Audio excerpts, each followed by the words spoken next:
بسم الله الرحمن الرحیم۔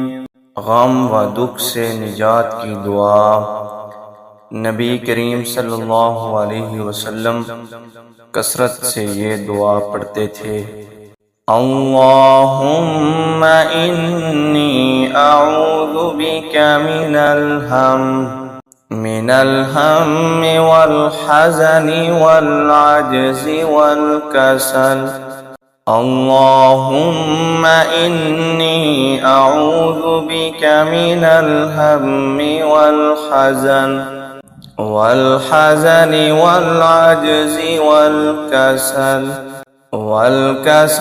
والبخل وضلع الدين وغلبة الرجال، والكسل والبخل وضلع